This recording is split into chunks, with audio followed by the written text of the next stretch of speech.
Welcome to the Homeworkers Network. Today we're having just a kind of impromptu lunch hour networking session. So thank you for joining us. I'm with Marcus Boswell. I'm not sure if Phil or Julian will be joining us because we didn't really I didn't even tell anyone I was going to do this. I just decided to do it, and Marcus happened to be available and decided to join me. So it's been a busy week for you, Marcus, hasn't it? In fact, it's always a busy week for you, let's face it. It is. You're a busy guy. When I grow up, I want to be just like you. I tell you what, I normally get a little bit peeved at the types of people that go on about how busy they are and how much time, or all that kind of stuff. Because I think, look, we've all got the same 24 hours in a day. I love my wife. I really do. But she does it a lot and it drives me insane. I'm like, I hate people that go on about... Do you know what, Marcus? There's no one busier than me, right? And I'm telling you now, right, a lot of these people who say they're busy, they are busy. They're busy doing nothing. Yeah.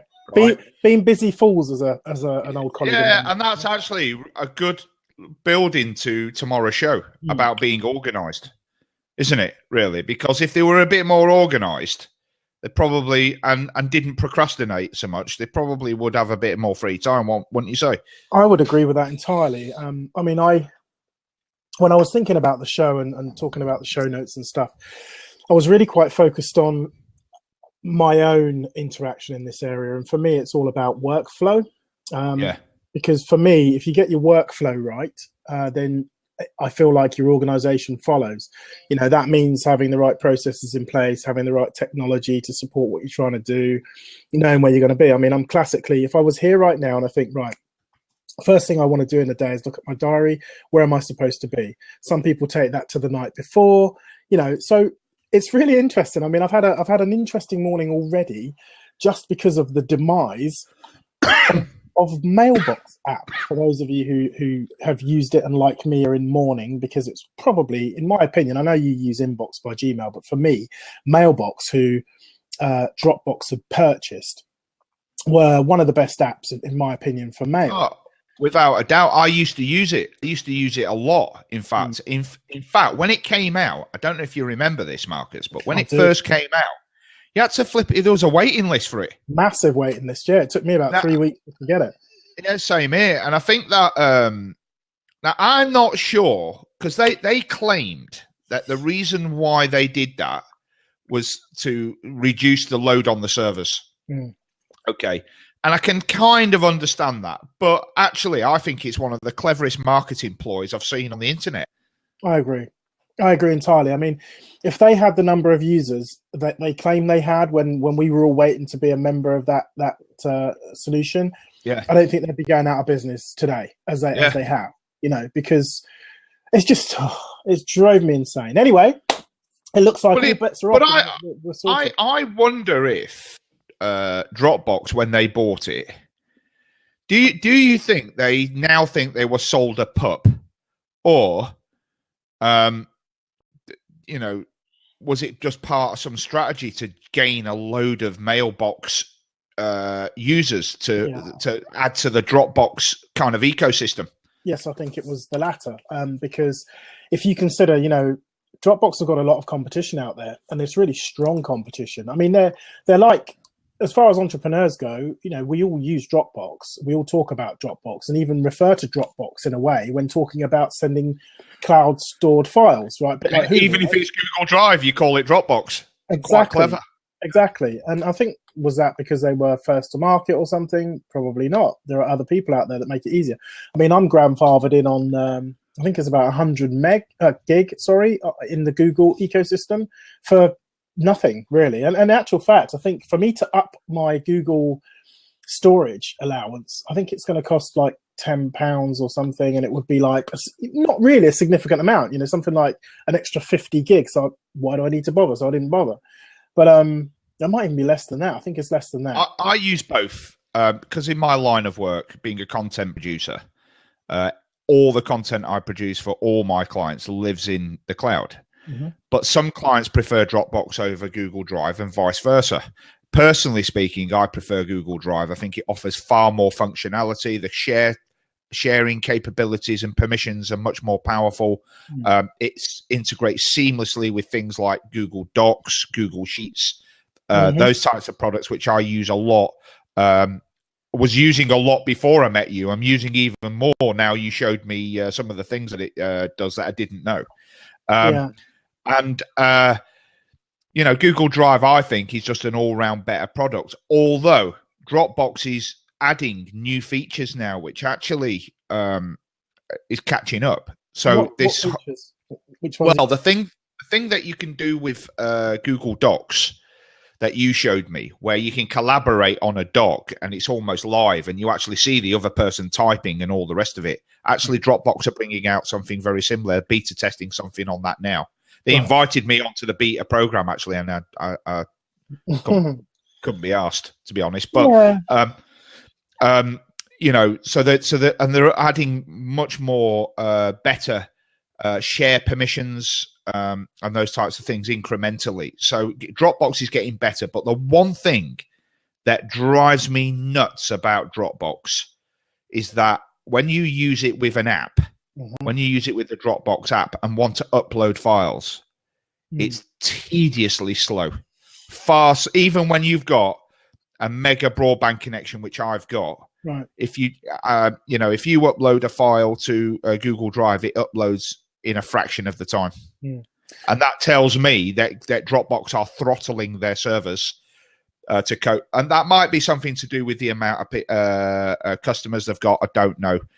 Or it might just be that Google have the better infrastructure in place to cope with the backbone to cope with it. But I would rather use Google for that reason alone.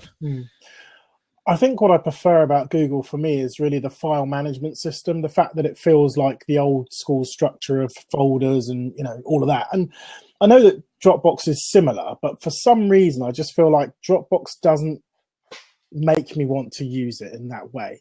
And also, I mean, one of the reasons why I have both is because, you know, occasionally we have issues around security. Of course, with being a large organization, we prefer not to put things on outside solutions.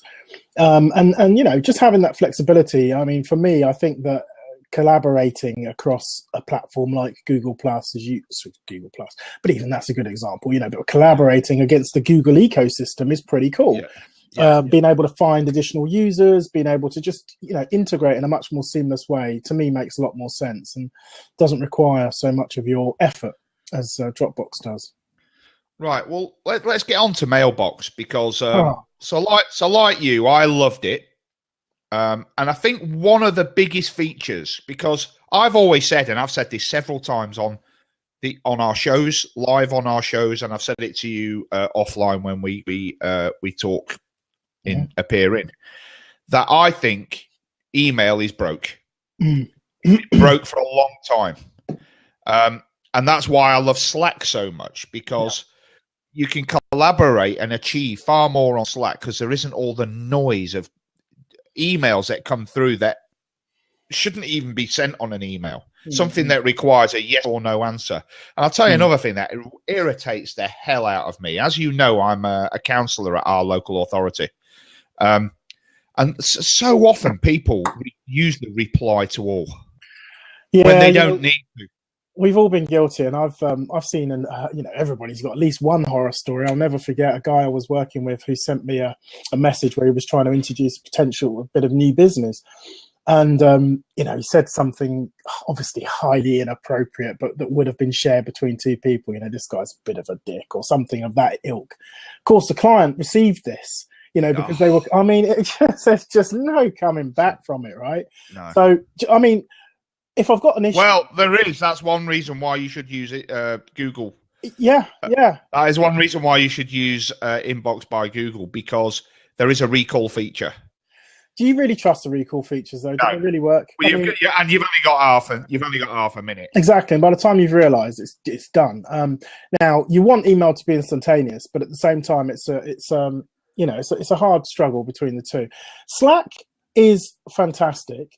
There's some things about Slack that I find odd. So with WhatsApp, I can send a voice message. Boom, it's done. However long that takes to express yourself. And I like the fact that there's no real restriction on that. and I've used it to great effect with some people, which has been really, really useful. What surprises me about Slack is that it doesn't have that Wii widget that just allows you to do that. That strikes me as odd. I can see how it would be problematic in terms of storage, servers, and all that. Oh, excuse me, because if you've got a free opportunity, I believe that does have a cap in that you can have so many messages up to a certain point, and also so many attachments before you need to go enterprise. So that will become a problem for some people in the future. But what I like about the idea of Slack is being able to plug into the things you really want to know about and get a lot more information about them from the people who also care about it. So let's take Buffer, for example.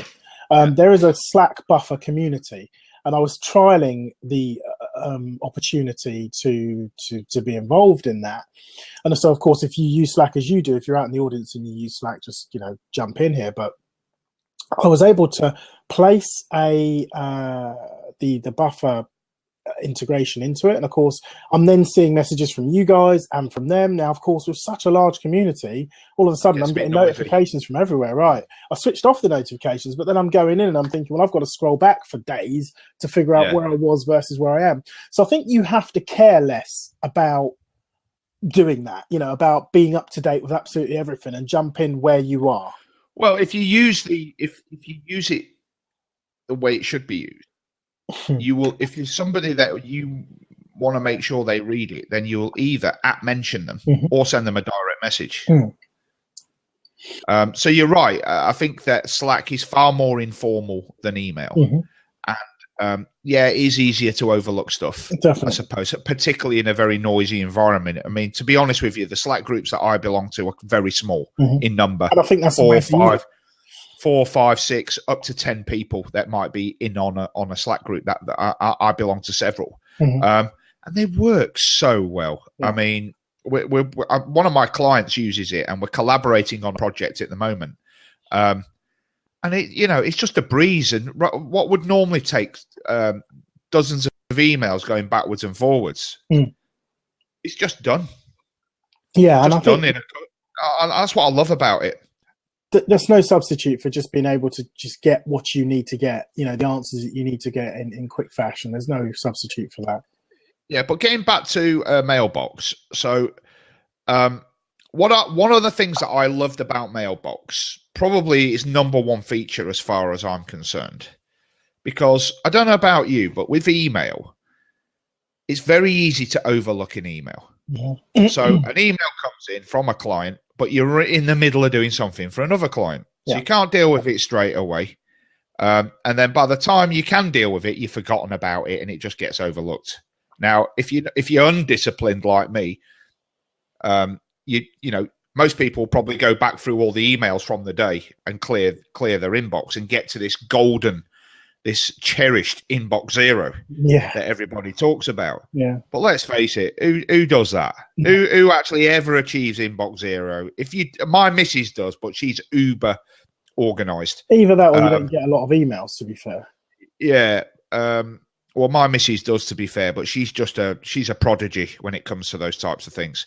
But in the main, most people, they don't ever achieve that inbox zero. So I overlook emails. So one of the things that I loved about Mailbox, was that an email comes in. It's an important email from a client, but you can't deal with it straight away. So what you can do, you can snooze it to come back into your inbox at a later time. I like that too. Yeah, I think that's great. Love that feature. I use Boomerang to do that in Gmail at the moment, but I don't use it very often. And what was lovely about Mailbox is it was all baked in. You could just swipe left, swipe right, etc. But do you know that feature is baked into Inbox? Yes, I do. But the problem I had with Inbox, right? So you've been using it for a long time. Now, here's some stuff. I mean, we talked. Right, let me back up a second and give Google a good slap. One of those Batman slaps. That you see, a bitch slap. Explain this. Why is it that with Google, you just can't go and get answers from anybody about anything? So they're too big. Yeah, come on now. I mean, they might be big, but look, Google, we know, just most recently broke down their structure to be smaller. Now, people are definitely not doing what they need to be doing. I mean, it's so integrated into what we do. They do so many fantastic things. Google Chrome, just within the last week or so, they decided to make an update. I think it was 147. I'm geeky enough to know that. And they took away the notification center, right? Which allowed me to be able to go in and decide when and if I wanted to actually get Blab notifications, right? Now, at the moment, I'm getting everything, whether I like it or not. And the only way for me to switch that off is to go into the settings within, into the back room, if you like, of Chrome itself and switch off notifications, which means killing all of them, which is really, really frustrating. Now, they claim they switched this off because a lot of people weren't using it. I'll come back to the email in a moment because it's exactly the same. They claim they switched it off because a significant number of people weren't using it.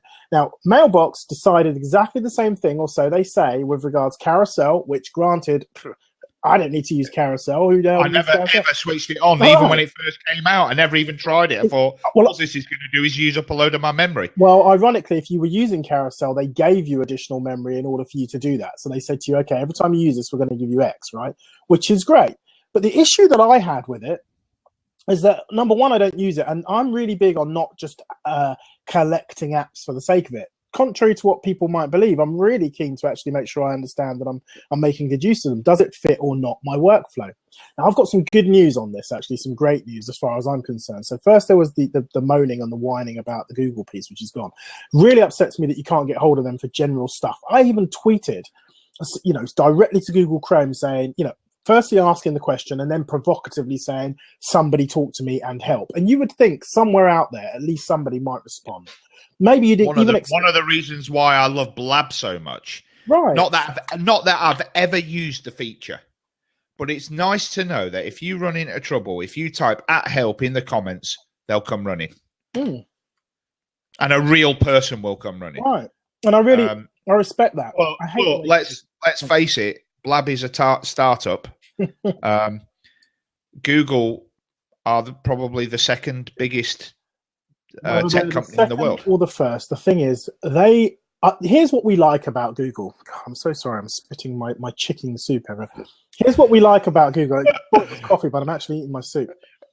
I love the fact that Google don't actually ask you for anything. They say, guess what? This is what you need. And we go, you know what? Thank you for that. Apple are the same. This is what you need. Frankly, making choices and decisions is not always what we want.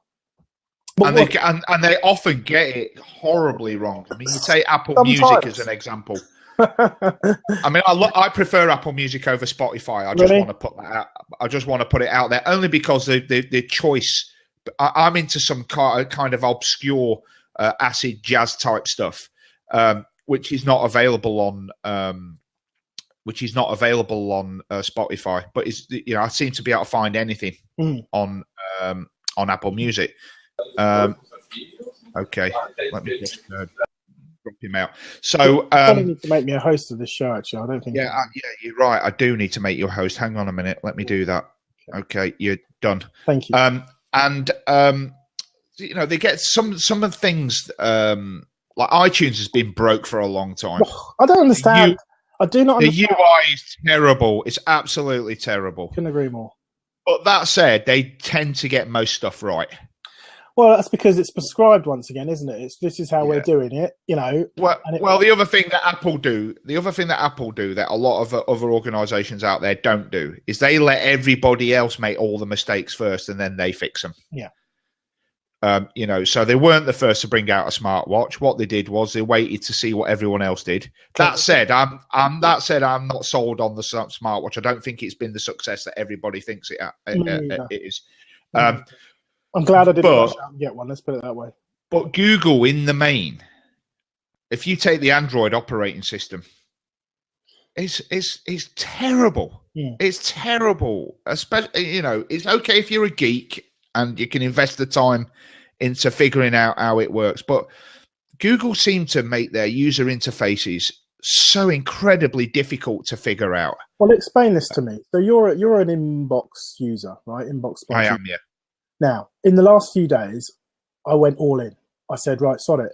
As soon as the Mailbox, let's try it. As soon as the Mailbox started playing up, I killed it immediately. Threw it away and thought, right, let me just get my head around something new. I want to be into my new workflow as quickly as possible. Now, I liked the fact that they had a web interface and an app for your phones and etc. Yep. What I thought was weird about it is you've got two choices, as usual with Google. Well, not as usual. Normally, you've only got one, and I think it's going to depend on which one wins out, right? So you've got the old school Google, which actually, when you compare it to Inbox, the interface on the web, the Inbox interface looks really cool. Looks new, fresh. Looks like it's offering lots of functionality, until you then realize, well, hold on a minute. Simple things I used to do, like send any kind of notification to myself for a meeting, for example, into my inbox within Gmail. That used to show up in my, long story cut short, it used to integrate itself into my workflow and become a calendar entry. Now that doesn't happen in Inbox by Gmail, which I thought was annoying and weird, and I had to kind of work around it by going back to the old school Gmail and accepting the thing. So to me, boom, that's broken my workflow straight away. So that was a big red flag for me. Now today, Mark Levy, who hopefully has a chance to jump on the show at some point, but we found in Facebook this amazing app by Raddle, which the guys who do Scanner Pro, and it's called Spark. And I'm really looking forward to trialing this, because one of the frustrating things for me about using the new one that you recommend, the Inbox by Gmail, is that within Mailbox you could use your 4 fingers or even 5 and swipe away, 5 at a time that you knew were rubbish. And you couldn't do that, of course, with you can do a whole day at a time if you want. But you still, for example, can't click on a simple checkbox, at the top left. Okay, so if I'm in the interface on the web right now and I look for, if I look at updates, there is no checkbox. You can clear them, you can tick and clear them all out, but there's no checkbox for me to kind of look through and go, okay, I'm going to want to know about that one, I'm not going to want to know about that one, and then send them all away. So what you do is, I don't know about on the web interface because I don't use that. Okay. But on the app, you can bring up the today's emails. You can look at which ones you don't want, and you can select by tapping the circle by the name. Yes. You can select them that way. Well, this is redundant, to be honest, because I have now already made the move, the shift across to Spark. Even within the first, honestly, within the first 10 seconds of seeing this thing, I'm not going to bang on about it, but I'm going to check it out. It's already made my main flaw. Yeah. And how much is it, Marcus? Every time I come on these things, you bloody cost me money. You do. No, right now it's free, but I love the way this is working. I really think they're onto something here. They've got a smart inbox which has all of your email straight away, giving you personal, and literally it prescribes, we're going to give you personal stuff first, then we're going to give you notifications, and then we're going to give you newsletters, and it breaks it all down. Then we're going to give you the main inbox, and you've got the big tick just as you got in inbox to kill them all off. It's looking great. And then you can add widgets as well. So I really haven't had a major play with it yet, so I didn't feel confident about sort of banging on to the masses. I've got it. There you go. I'm really impressed with this. Downloaded it. I'm going to give it a go. I'll let you know how it goes, and maybe we should talk about it in a future show. Yeah, I mean, look at this. You've got widgets. You control swipes, widgets. I mean, I love it when these guys. Marcus is getting aroused again over an app. But I really like it when they give you so many choices, right? And they let you decide how you want the app to function and what you want in it. Yeah. I need to put step away from the mobile. But yeah, I'm really excited about that. And I'm really looking forward to kind of being able to move past this business of broken email and just crack on. Yeah, me too. And don't get me wrong, Inbox by Gmail, I'm not advocating it. But at the moment, and I'll let you know how I get on with Spark, but at the moment, it's the only thing that helps me stop overlooking important emails. Because if, often I can be sort of spinning plates in my day-to-day. I can be working on several projects for several different clients at the same time. Yeah. And while I'm talking to one client, another client can be emailing me about something, and it does get a bit intense sometimes. Yeah. And that's how I overlook emails, because an email will come in while I'm doing something, and like every mail, I can't multitask. I overlook stuff which can be costly. Yeah. So particularly for the client. So by being able, when an email comes in, to be able to swipe left and snooze it until it's big. Later on in the day is a big deal for me, and that's the only app that does it. Well, not anymore, because with this you can do exactly the same thing. You can archive, you can pin. You know, if you hold your hand out, if you pull left, you get your pin, and if you pull further right, you get your snooze, and boom, that's me. And the fact that I can still swipe 5 of those at a time, priceless. I'm loving that. The worry is though with the Readle's a big firm. Yeah, they are, exactly. And here's the other thing: most of their apps are paid apps, right? And I think this is one of those situations where they've gone, hey, guess what? Mailbox is gone. We haven't got that competition. Let's just let it go. Let's just let it go. You know, if it supports Gmail, okay. Yeah, well, I'm a Gmail man, so it's all about Gmail. Right. I put my stuff in, and boom, I mean, I've got like 3 email services on this phone right now. Just as okay. All right. Well, we've done the email to death. What else you been up to? Well, I'm really frustrated at the moment with presentations. Actually, you know. Yeah, you said that you're struggling with some PowerPoint stuff. I flipping hate PowerPoint. I can't stand PowerPoint. In fact, I hate any kind of presentation like that. Do you know, I do a lot of public speaking in my public life. Yeah. And I avoid them. I avoid them like the plague. You know, sometimes you've got to. There's no other way of doing it, especially if you're demoing something. Yeah, well, it's but more often than not, I'll just stand up there. I don't prepare. The only thing I might have is a couple of notes with bullet points. I have a rule when I do public speaking. I don't have long, protracted notes because you can't read them out, and they actually slow you down. Yeah, for sure, and it looks terrible. So what I do is I do it off the top of my head, and I just have little crib cards that have. And my rule is, I have a bullet point of stuff that I know I want to talk about, and each bullet point is not allowed to have more than 3 words on it. That's an interesting view. I'm sure that works very well for you, although I'm sure you tripped yourself up a few times. I once saw a presentation. It was the best one in recent, well, I say in recent, it was many years ago, actually. It was by a chap in a law firm. But I have to say, it was the best presentation I've actually seen to date. And he used no words whatsoever. All he had were about 20 slides that were pictures of different stuff, real stupid stuff, you know, like an egg or an elephant's butt or whatever it was. But to him, they were the triggers that carried the message that he wanted to describe. And you could have rolled back to any one of those images and boom, he knew straight away. Now, the reality is, I think it's, I read this just this morning, I think 66,000 times more likely we respond to images than we do to text. So, you know, I think that's hugely relevant. And, you know, I would love to be able to put a presentation together that just had nothing but images in it. But the problem I have is I'm communicating with multiple countries and multiple people and, you know, stuff like that. So, you know, your messaging needs to be concise and short and the rest of it. This, for me, isn't really about the process of producing PowerPoint, actually. It's more the issue of producing messaging that makes sense.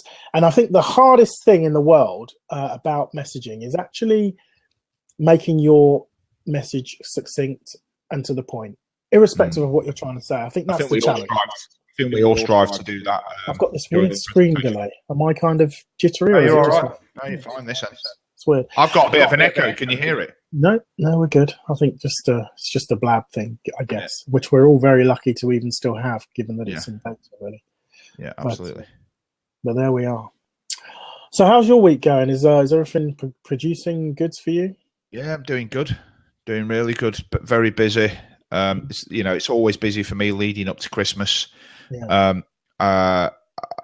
But I'm really looking forward to just, I've bought the most amazing Christmas present for, it's really a present to myself and the girls, because it's going to be something that we're going to do as a family. But I cannot wait to unbox it on Christmas Day. It is the coolest thing. And I put on my Facebook yesterday, I don't know if you saw it. No, let me read it out to you, because it's generated so much discussion. It's quite funny, really. But let's just see if I can find it. It said, hang on a minute.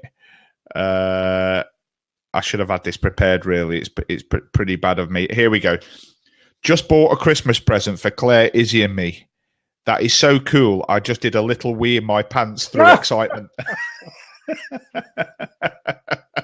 Well, somebody's got something to look forward to. That's for sure. I can't wait. I'll tell you what it is off air in a minute, but it's amazing. And so I'm looking forward to having some time off over Christmas, switching my phone off and just doing absolutely nothing but sit in my pajamas, watch rubbish TV, and play with the toys that with Izzy.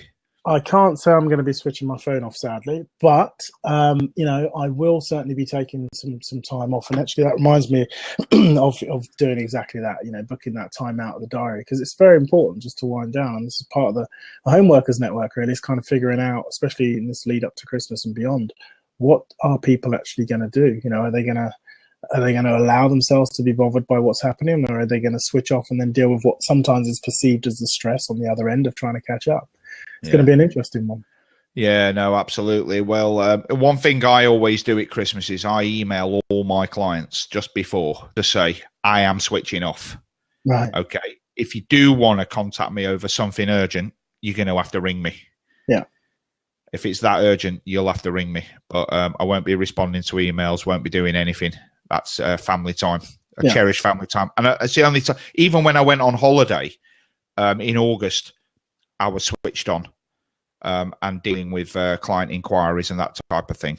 So, well, you've got to keep the lights on, haven't you? This is the thing. And when you're a one-man band, if an email comes in from a client or a potential client and I don't reply to it, I don't get the business. Right. Simple as that. And a lot of my work are one-off commissions, even from regular clients who will just randomly email me or ring me and say, Paul, we need you here on this date at this time. Can you do it? And if you don't reply to it, they'll book someone else. Yeah, exactly. And if you stop replying enough, then of course, you're going to have that problem. And this is where kind of employment versus self-employment 101 starts to kick in, right? Absolutely. But, don't get me wrong. I'm not complaining. I have a lot of fun doing what I do. I love my work. Mm-hmm. It's interesting. No 2 days are the same. And, I do have a lot of fun. I'm in a fortunate position, but Christmas, we do, even though I'm a Jewish fella, we do Christmas very big in our house. I mean, my wife's not Jewish. My daughter's not Jewish. And it's something we've always done really big. Ever since I've known my wife, I've known my wife for 23 years.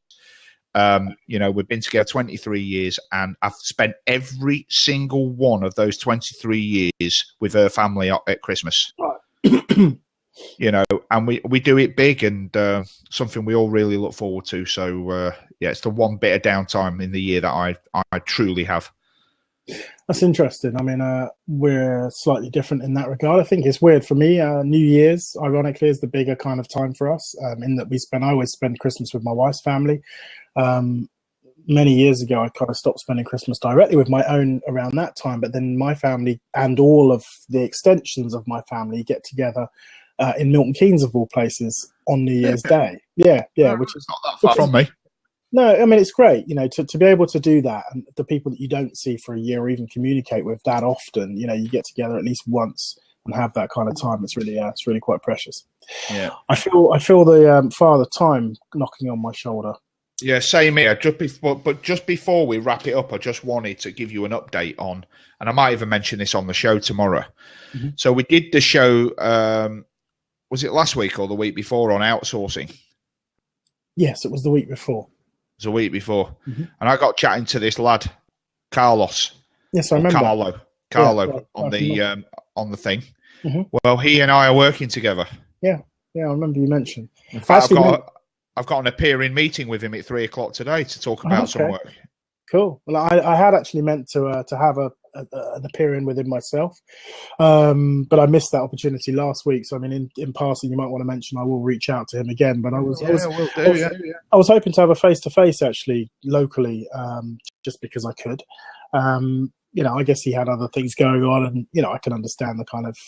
It's a long story, but still, it would be much better for us to have a conversation. But he's doing a few things for me, and I discovered outsourcing live on one of our shows, and I think it might actually be the way forward for me. Yeah, I have my thoughts on that. I think it's a good thing if you can make good use of it. Definitely. I mean, if I was in your position, there's no question I'd be figuring out what I couldn't outsource. You know what I mean? That's actually the thing I'm going through my head at the moment is, right, okay, looking at everything that I do and going, right, what can I outsource? And actually, there's quite a lot of it that I could outsource. Well, there's a guy called Chris Ducker. Are you familiar? No. He wrote a book. I could tell you the title when I find it, but he runs an outsource firm in the Philippines, and he's very famous in this area, actually. And you know, he kind of talks about outsourcing, the reasons why, how to find the right people, what to do, all of that kind of stuff. It's really quite an interesting business model, if that's, you know, certainly for the self-employed, the way that you want to go. I mean, there are different constraints. I guess one of the benefits of being in a larger organization is you've got, you know, resources with the skills of other people to help you to get there. I think one of my personal, I won't necessarily call it failings, but definitely something I need to check myself on, is you become so used to kind of doing things in, you know, yourself, that you forget that you can always ask for help. You know, you can always reach out and ask other people for a little bit of direction or a little bit of help, you know, and I should do that more often. Well, it's, you know, it's, we all need to be able to learn to delegate sometimes, you know, whether that's externally or internally.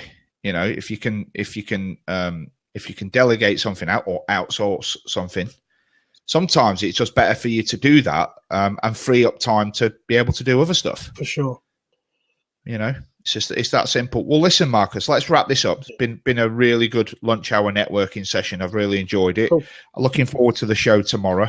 For those watching live, it is at 12 p.m. So that's 12 midday GMT. And hopefully we'll be joined by Julian and Phil. But Marcus and I'll definitely be appearing. And we're going to be talking about, what was it again? Being organised. Being organised. That's right. I remember exactly the title, but it's all about organisation. That's the main thing. All about organisation. And I'm looking forward to some of your top tech tips tomorrow, Marcus. So thanks very much. No problem. My pleasure.